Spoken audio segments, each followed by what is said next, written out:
crippled airliner falls towards the Indian Ocean. It has no fuel, no engine power at all. Both engines are out. That's it. The captain struggles to do what no one has ever done before: safely land a passenger jet on the open ocean.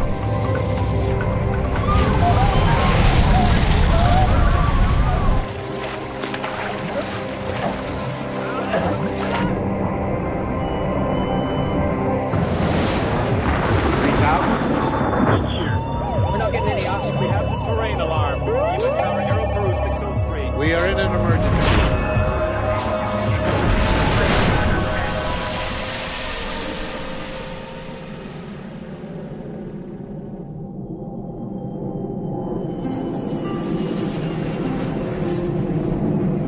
The Comoros Islands, a remote holiday playground in the Indian Ocean. Days here are spent playing in the sand and splashing in the gentle waves. But in late 1996, the peace of the Comoros Islands is shattered. A plane is speeding towards the beach. It's a passenger jet hundreds of miles off course.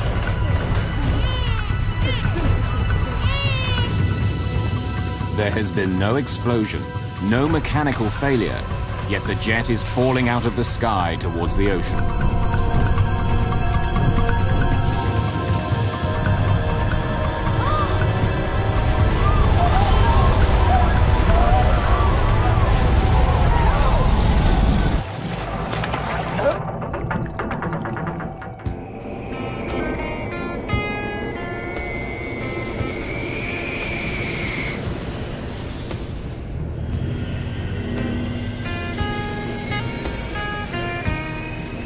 Ethiopian Airlines Flight 961 is on a routine trip from Addis Ababa to the Ivory Coast. The captain is Leul Abate. At 42, he's an extremely experienced pilot. 7,300 kilograms. Center tank is 0. He has more than 11,000 hours of flying time to his credit. Total fuel is 14,500 kilograms. Check. Ethiopian Flight 961 will stop briefly in Nairobi, Brazzaville and Lagos before it reaches its final destination of Abidjan.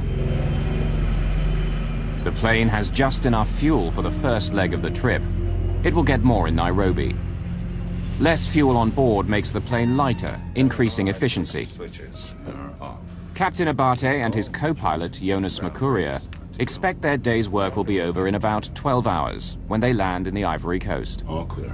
That day was a bright day, clear skies, everything was fine. The passengers on board 961 are a mix of Ethiopians and travelers from other countries flying for business and pleasure. Michael Adenyo, seated in economy class, is a Kenyan businessman on his way home to Nairobi. I spent the whole of Friday trying to get on that flight, calling the airline every hour or so.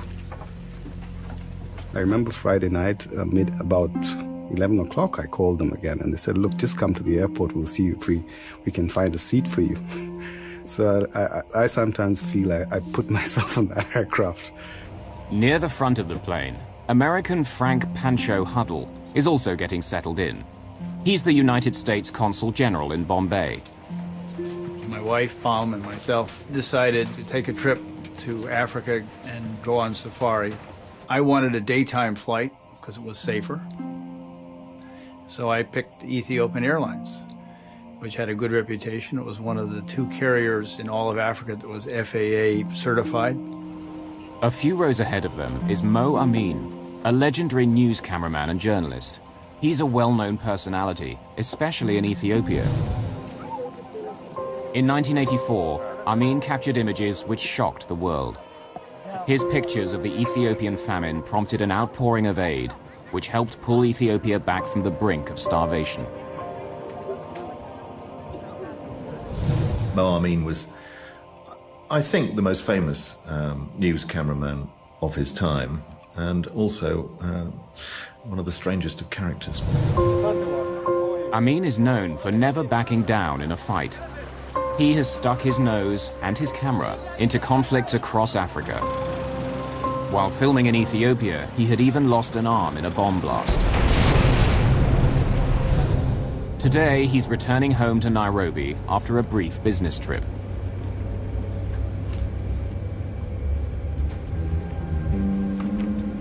By the time all the passengers are on board, Flight 961 is carrying 175 people.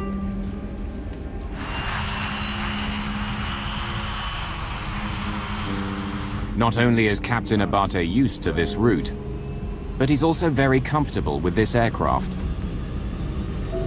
B1. He and other members of Ethiopian Airlines call it Zulu.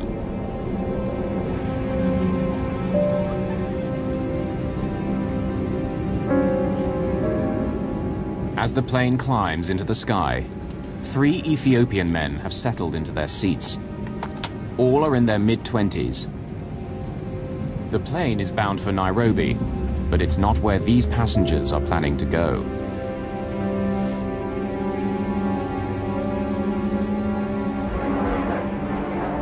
We took off, everything was fine. The cabin crew called us, she asked if we want to have coffee or tea, whatever. Yeah, thank you. Coffee? Make it 2. The plane is flying at 12,000 meters when the 3 young Ethiopians make their move.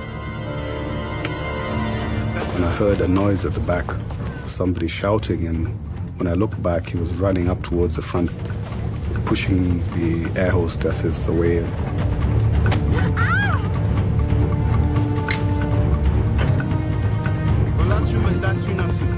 There were 2 guys zipping down the plane, yelling something incomprehensible. Then a guy sort of gliding down silently came right after him, and I said, uh-oh, it's a hijacking, because they're coordinated. Initially, we sort of just looked at each other and wondered what was going on. People didn't say much immediately. There was some kind of noise in the cabin, and I heard the cockpit door slamming open, just bang. 3 men barge through the door and arm themselves with the cockpit's fire axe and fire extinguisher. Get out. Get out! There was, a little confusion up in the front as if they were, attacking the pilots. There were 3 guys, they were shouting. They came straight to the co-pilot and they started hitting him. Get up! There's 11 of us. If you don't do what we say, we'll blow this plane out of the sky. I told them, okay, don't hurt him. I'll do whatever you want.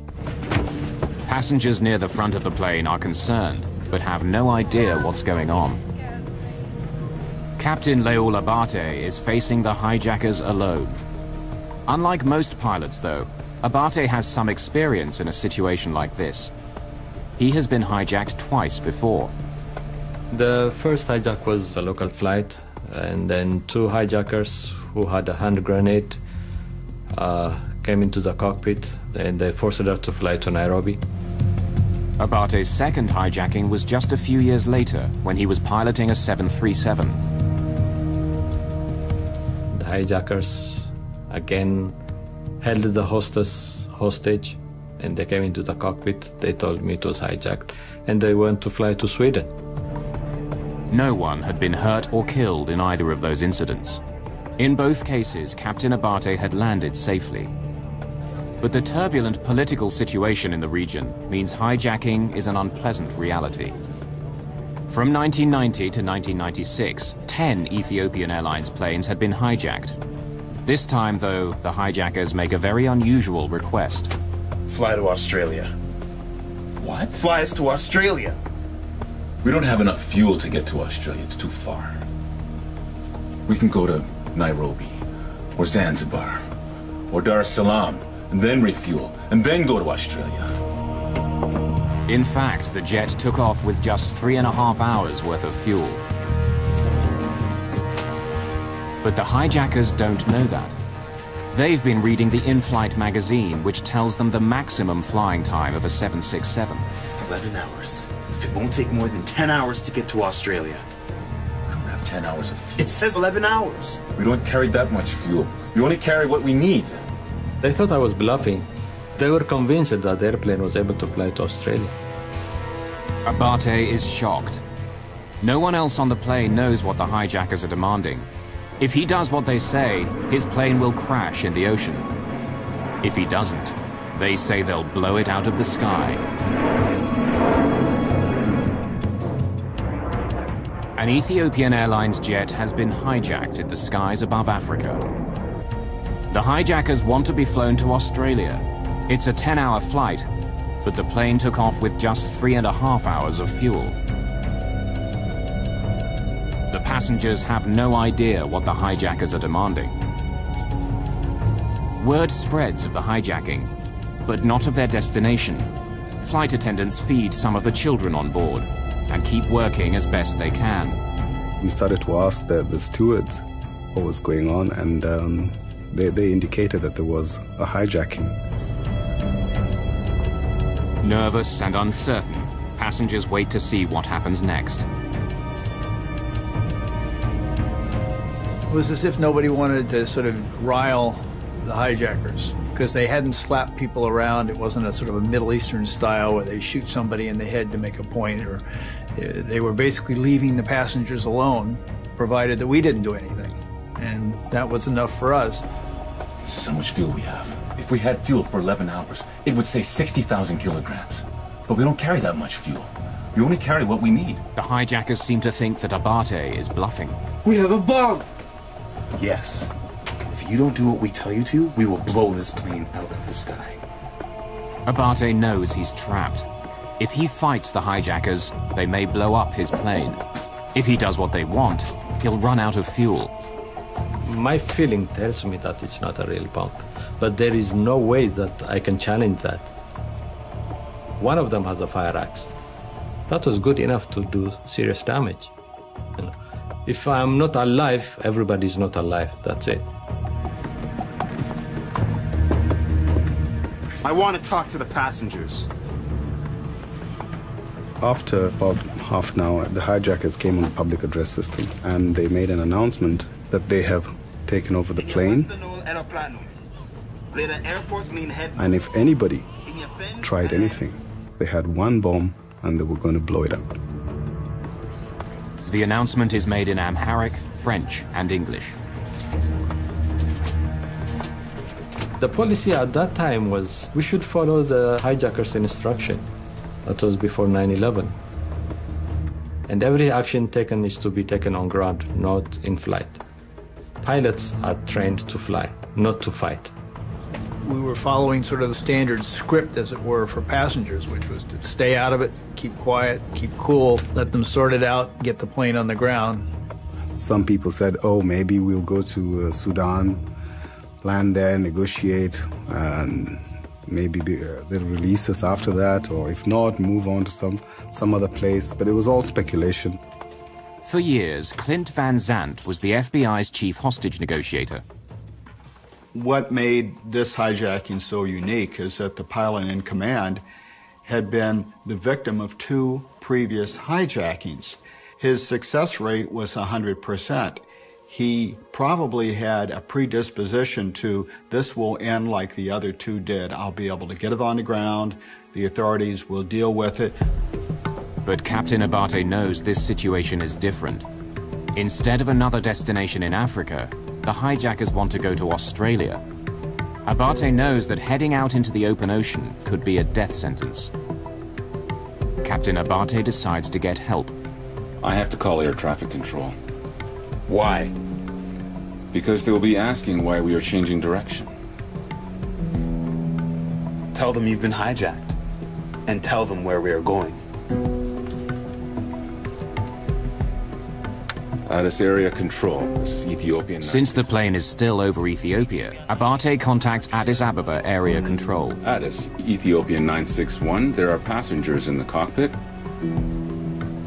Say again, 961? Addis 961. We have been hijacked. We have orders to divert to Australia. 961, Australia, understood. Confirm your souls on board? Souls on board 175. 961, 175 souls on board. As the aircraft flies south, Addis Ababa passes the captain over to Nairobi air traffic control. ETH Nairobi Center. Confirm you are going to land Australia. Gentlemen, we can't make Australia. We only have 2 hours of fuel. We can't make it Australia. We will make a water landing. ETH 961. Confirm you can't divert to Mombasa. They refuse to land anywhere other than Australia, so we have no choice. Except when we finish our fuel, we will land on water. But with 2 hours of fuel, you can't make Australia. Why don't you land Mombasa? Okay, just a minute. Abate connects the air traffic control to the cockpit speakers. Okay, I just wanted our hijackers to hear what you are communicating. Okay. And if you have anything to say, go ahead and tell them. Okay.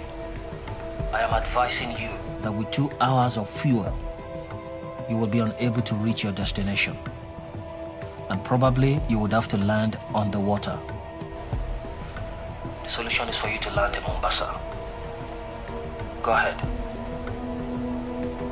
The hijackers of ETH 961. If you have copied, go ahead.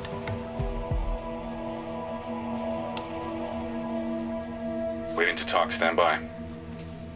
Do you want to talk to them? Okay, they say they don't want to talk. They're not willing to negotiate on any terms. Confirm they are ready to land in the ocean and drown. Do you have another alternate aerodrome? Please advise. I have no alternate aerodrome. Sir, I'm in a very tight corner. Enough talk. We will not negotiate. That's bullshit. That's bullshit. They said follow our instruction. If you don't, we'll blow the airplane up. That's it. Ethiopian 961, Nairobi Control, do you read? There would be no further communications between the aircraft and air traffic control. An hour has passed since the beginning of the hijacking. No one knows exactly what's going on in the cockpit.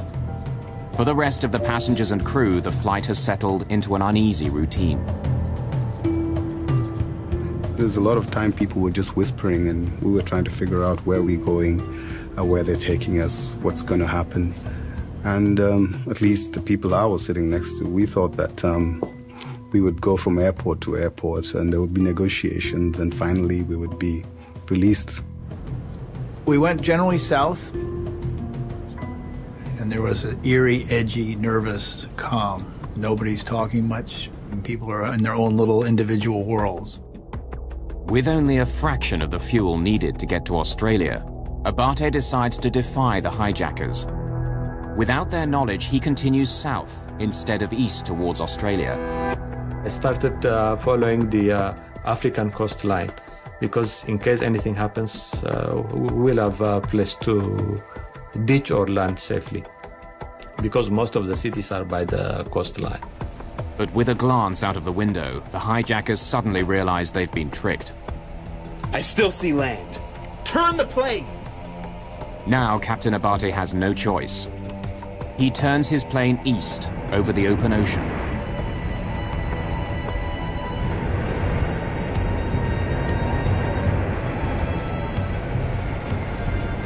As the ocean unfolds below him, the captain begins forming another plan.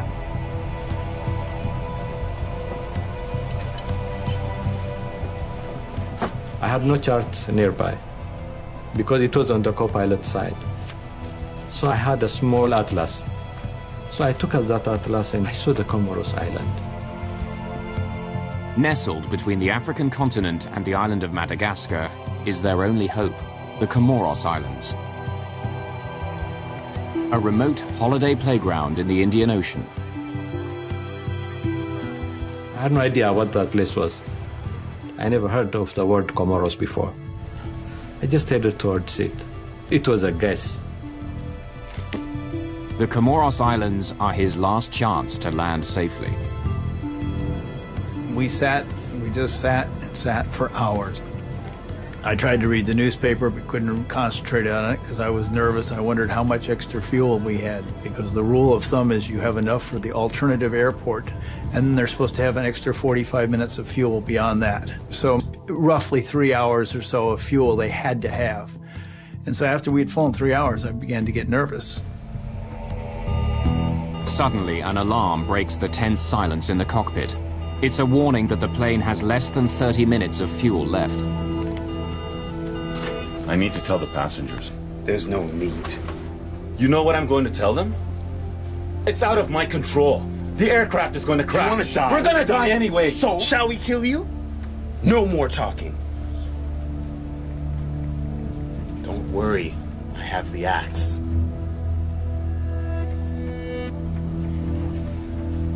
Please. At least let us attempt a controlled landing. I will die along with him. I will show him that I have guts. It's finished. We will die together. With almost no fuel, Abate decides to make his stand. We came over the island, but then fuel was running out. I decided, no, we should not go any further than this one. And I started circling that area. But how can he convince the hijackers to let him land? He'll have to find an answer soon, or Flight 961 will crash into the sea. For 3 hours, Captain Leul Abate has been fighting a lonely battle. Hijackers have taken over his passenger jet. They want to be flown to Australia, but Abate doesn't have enough fuel. Warning alarms are already beginning to sound. An airport on the Comoros Islands is within reach, but the hijackers refuse to negotiate and won't let him land. At stake, the lives of all 175 people on board.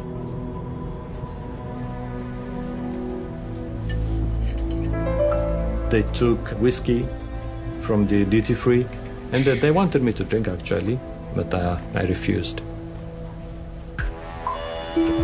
Once again, alarms sound. One engine is now completely out of fuel. It's shutting down. Captain Abate is quickly running out of time.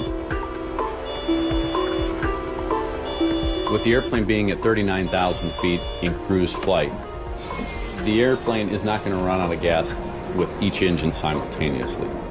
There'll probably be a bit of a lag, which in this case there was. The right engine stopped functioning first. First thing I noticed, the engines sound different. Because there's only one engine running. It had a much deeper sound. Abate follows standard emergency procedures. He starts the APU, or Auxiliary Power Unit. It's a generator that can supply extra electrical power when one engine is lost. Most of the passengers don't know how serious the situation is. But Captain Abate knows the plane is in grave danger. I lost the engine at 39,000 feet. I cannot keep on flying at 39,000 feet with engine failure. With thrust from only one engine, the aircraft immediately slows down. At a lower speed, the wings don't provide as much lift. Abate must descend to an altitude where the air is thicker. Denser air means the wings can provide enough lift to keep the aircraft flying level. The plane continues to descend. Even with only one engine, and despite the drop in altitude, the tiny Comoros Islands are still within reach of the crippled airliner. There is an airport at the capital, Moroni. If he can convince the hijackers, Abate could land there. It's gone down 1,000. When the engine stops, it descends. It will descend whether you like it or not.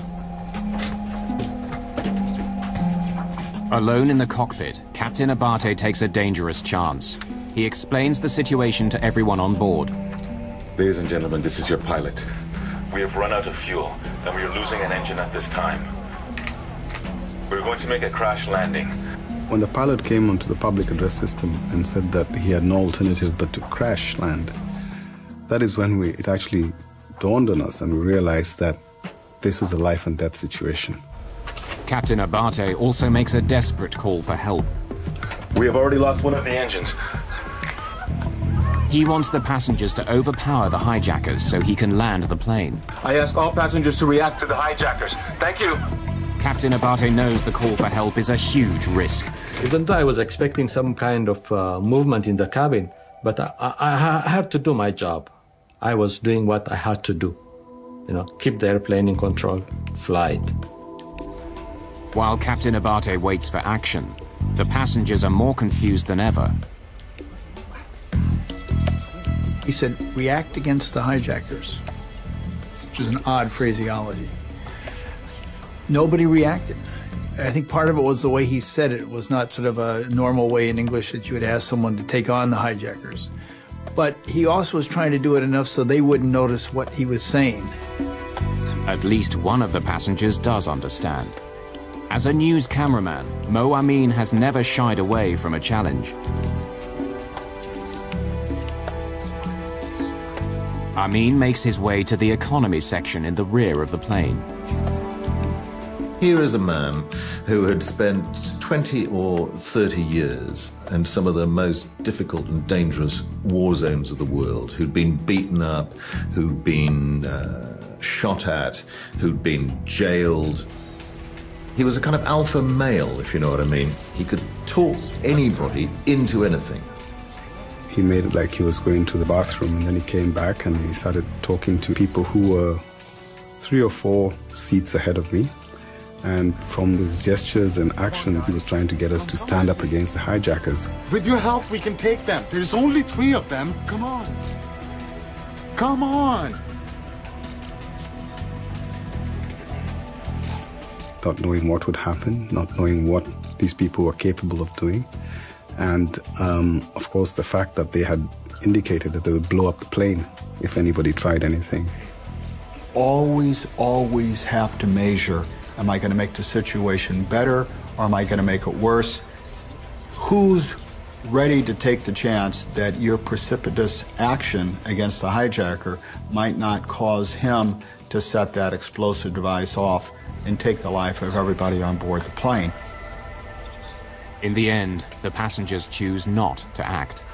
Captain Abate is still alone against the hijackers. In the cockpit, the hijackers tried to take control in a vain attempt to keep the plane in the air. It's descending. Don't worry. I'm not the one who's doing that. Inadvertently, one of the hijackers disconnects the autopilot. The plane swerves wildly.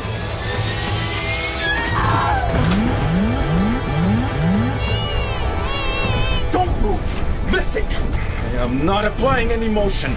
The aircraft is doing it by itself. He was trying to fly the airplane, he was trying to disconnect the autopilots, all sorts of things. It is all over. We will drop in the ocean. 31? Abate makes another attempt to explain the desperate situation to the hijackers. Perhaps they will finally allow him to land at the nearby airport. This is 0, and this is coming to 0. I prayed to God. I wish I wasn't in this situation. Now I'm in it, but help me to save these people. Ladies and gentlemen, please sit down and fasten your seatbelts. Do not panic. Please. I was starting to say, oh, I love you, dear. It's been a good ride. My wife is sort of unsentimental, psychiatric nurse. And she tells me, get up, stand up, get our bag down from the overhead, pull out your extra glasses, put them in your pocket, and get some food from me. And I want this, this, and this from food. She had carefully picked things that wouldn't make her thirsty. She said, there's not going to be any meal service once we hit the water. Finally, the plane runs out of fuel. So you're killing everyone? That is all. Sit down. From now on, you can't do anything to me. What? From now on, you can do nothing to me.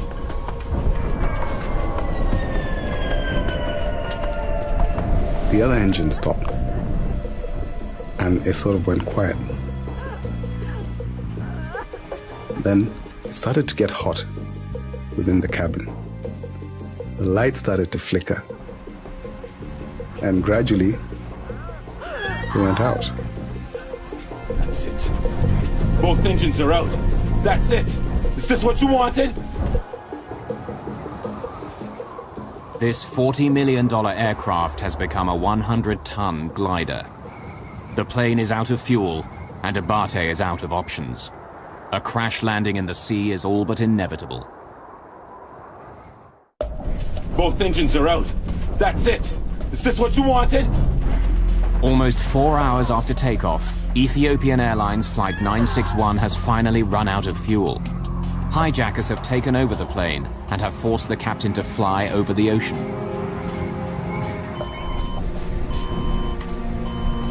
The loss of engine power starts rippling through the plane. As well as driving the jet through the skies, the engines supply power to most of the electrical and hydraulic systems.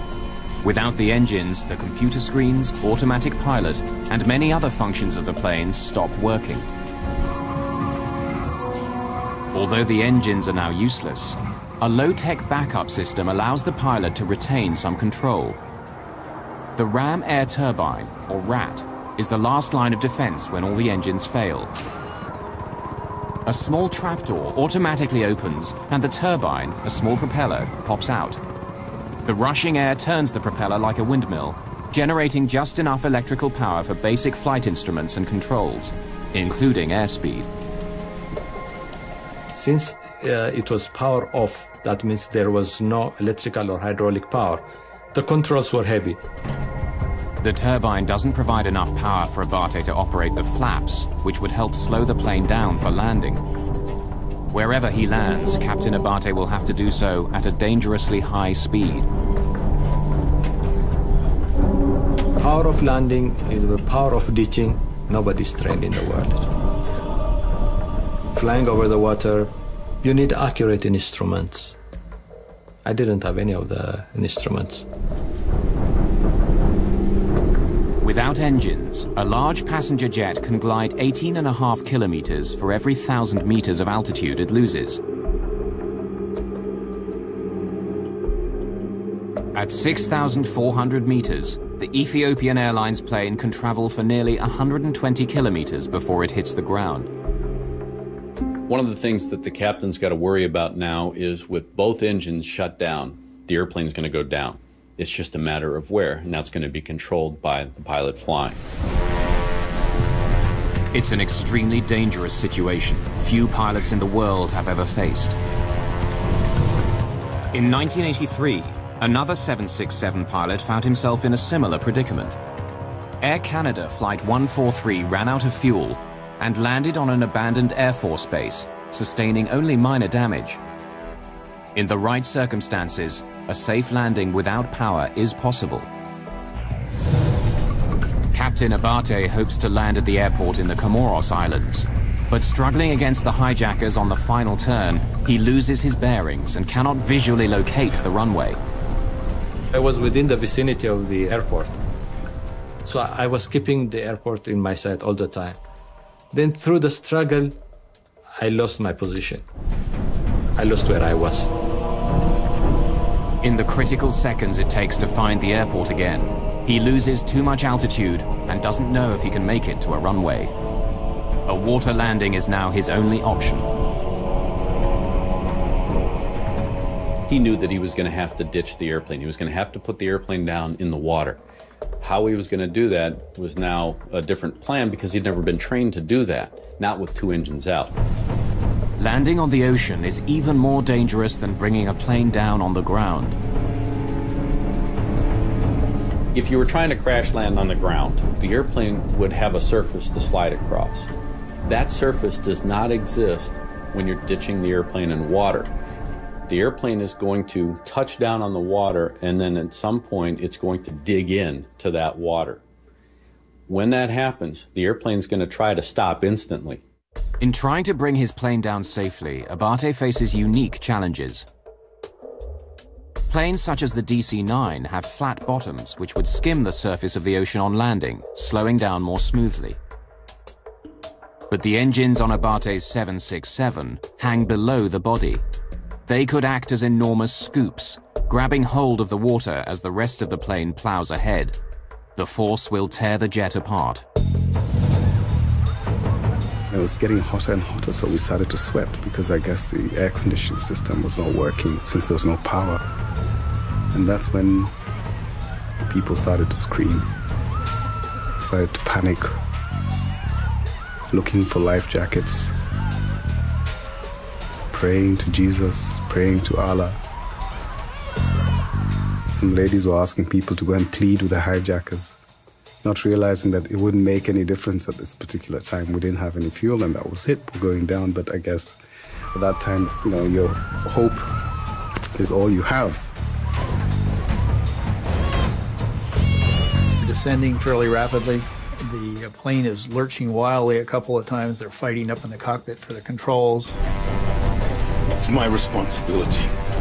The passengers must know what's going on. Descend and increase the speed. It doesn't make any difference.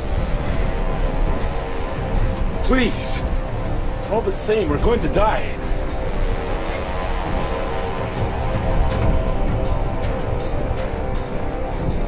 Please maintain calm. Prepare for an emergency landing. Put on your life jackets, but do not inflate them. Some passengers either don't hear the captain's instructions or decide to ignore them. They inflate their life jackets.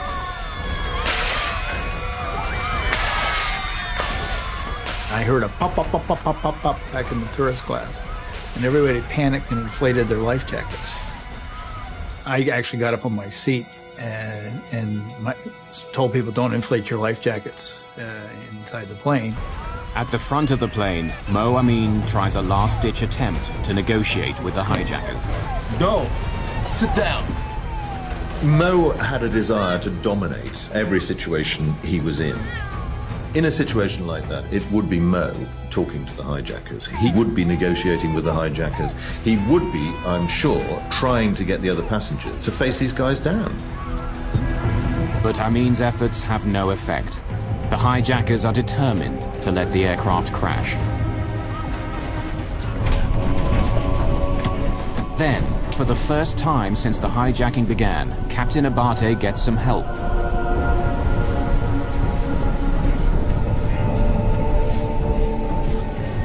The controls.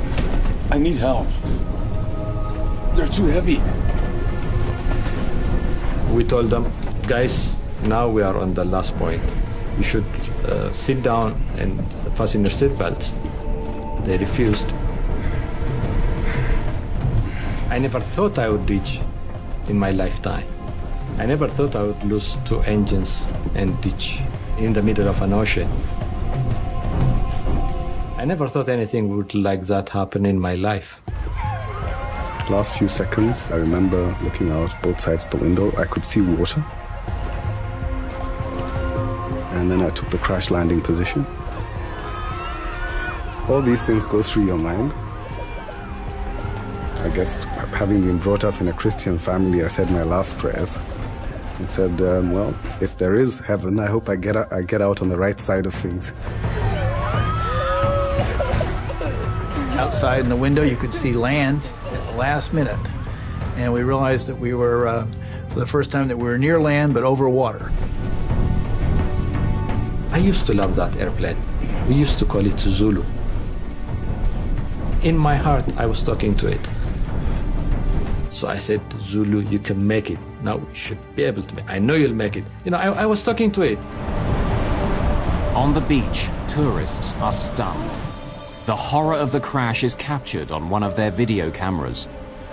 The plane is flying at more than 370 kilometers per hour when it hits the water. First bump, fairly gentle. And I sort of breathed a sigh of relief. Wow. As soon as we touched the water, it was quite violent. Then the second bump was like a 30-mile-an-hour auto accident. I had a feeling the plane was not going to hold. The third bump. And I said, uh-oh, I'm dead. And I blacked out. Oh my God! Oh no! The ditching was very rough. The aircraft broke apart into 3 pieces. The cockpit broke off and the tail end broke off, so we started to go down. There was water gushing in on both sides. Passengers who survived the initial impact struggle to escape from the shattered wreckage. As water pours in, people who've already inflated their life jackets become trapped. The water pushes them towards the ceiling of the plane.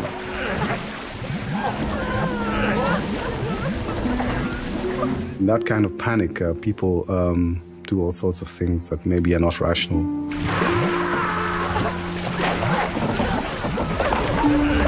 The life jackets make it very difficult to swim underwater. Many passengers can't escape the sinking cabin. The aircraft was full of water. I have no fear of water, having done competitive swimming in school. And I went for my seatbelt, and I couldn't find it buckled. So I moved my hand down to my knee and found it, pulled it open, and I pushed out. And I looked at the back of the aircraft. I could see some light at the end, and I decided to swim out in that direction.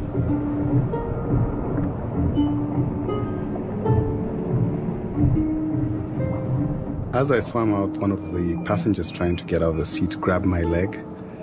And I said to myself, oh my God, this can cause me to drown. But I decided not to fight back. And they pulled themselves out and let go of my leg. And then I continued to swim out to the back of the aircraft and swam to the surface. I was really exhausted. I felt very tired. And I looked up. I said, okay, could this be heaven? Because I wasn't really sure whether I was alive or dead. I was trying to tell the co-pilot to get out. Then he was not there. Then I said, okay, then it's about time for me to go out. I woke up, I was floating in the water, and I went, hey, I'm alive. I looked for my wife who'd been sitting on my right, and she was gone. My heart sank. And I looked to my left, and she was now on my left. She had swirled around and swapped. We were out floating in the ocean. You can see what looks like an uninhabited cliff. It might be a tropical island. It's like a movie, you know. When I leveled out and looked at sea level, I saw all these boats, these tourist boats, beautiful sails and all that, and I said, I must still be on Earth. When I looked around me, I could see all these people, life jackets and bits and pieces of debris, broken seats, floating bodies. As I swam towards the beach, I saw this passport, which was a Kenyan passport. And I stopped and opened the passport, and believe it or not, it was mine. So I took the passport and folded it and put it in my pocket and continued to swim. Odenyo makes his way to a floating pallet of cargo that's burst loose from the plane. He pulls himself on top and waits for rescue. The plane was destroyed, ripped into several pieces. I saw things scattered around me, the tail of the airplane far away from me. I never expected something like would happen. All I was expecting was to evacuate the passengers safely and myself. Abate swims to safety, but he has no idea how successful he's been. He doesn't know whether any of his passengers have survived or what's happened to the hijackers.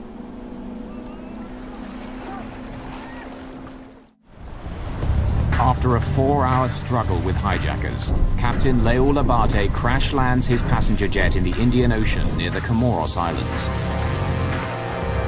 Oh my God! His plane is shattered, but his skill may have saved the lives of many on board. For those who survived the crash, Abate's decision to ditch the plane near the shore means that although the airliner breaks into pieces, it doesn't sink very far. Fortunately, the water was very shallow. In some cases, people were able to get out. Locals and tourists swarm out to the downed aircraft.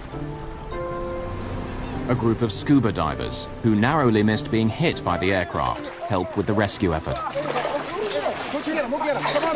In an amazing stroke of good luck, some French doctors are staying at the resort. They offer immediate medical assistance. In the end, of the 175 people on board the plane, 50 survive. Without the actions of Abate, many more could have died. Without power and unable to use his flaps, Captain Abate lands at 370 kilometers per hour, over 100 kilometers per hour above the normal landing speed of a 767. Once the captain made the decision that he had to ditch, The best thing that he could do was keep the airplane as close to land as possible. Abate also tried to make the landing as smooth as possible. At the last moment, he turned the jet, hoping to land parallel to the waves instead of crashing into them. As soon as the plane hit the water, it was ripped out of Abate's control. The airplane touched down left wing low, so the left wing actually grabbed the water. The 767's massive, low-slung engine dug into the water, spinning the plane around. The airplane would have wanted to turn around that left wing or cartwheel. That's a lot of energy to dissipate very quickly. That's what caused the breakup sequence. The airplane broke up into 4 or 5 pieces, and that's what caused a lot of the fatalities. Panic may also have contributed to the number of deaths. Disregarding Abate's instructions, many passengers inflated their life jackets. The life vest wants to keep you buoyant or try to drive you straight up, and that could hamper and restrict your ability to get out of your seat. In some cases, people were still strapped in their seat when the airplane sank, and they unfortunately drowned. Mo Amin, who had tried to rally the passengers against the hijackers, was standing up when the plane crashed. He was probably thrown against a bulkhead when the plane crashed, dying instantly. Mo had survived everything. He had more than 9 lives. And the idea that he should just be on an ordinary standard flight, when the kind of news story that he wasn't aware of, hadn't been assigned to, caught up with him, and to be killed in this way, has a kind of horrid irony about it. The hijackers, who refused to sit for the landing, also died in the crash.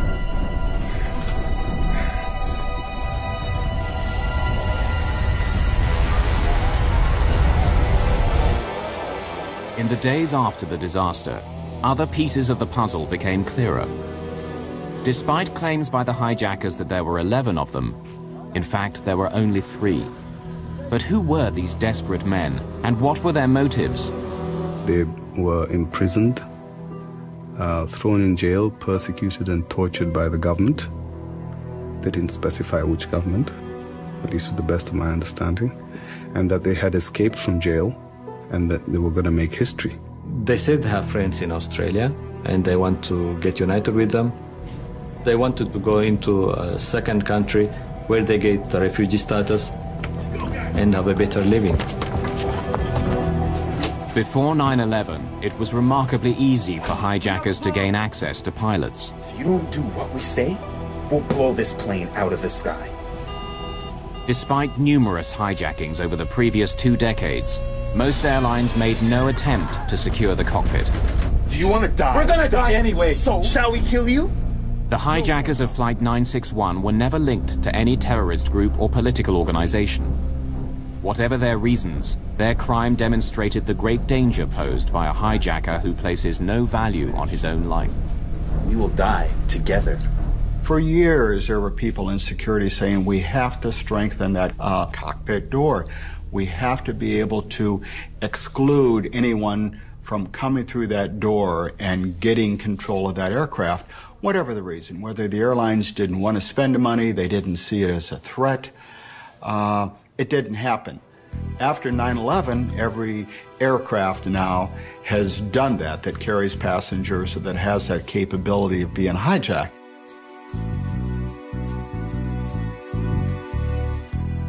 Nothing is inevitable. Nobody is immune to anything. It could be 1 in a million, but it can happen.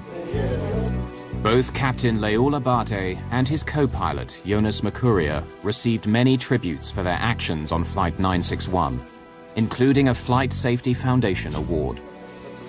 I said, it's good that I am alive, and the world has understood what I had gone through. Despite their ordeal, both Captain Abate and his co-pilot Mercuria continue to work for Ethiopian Airlines.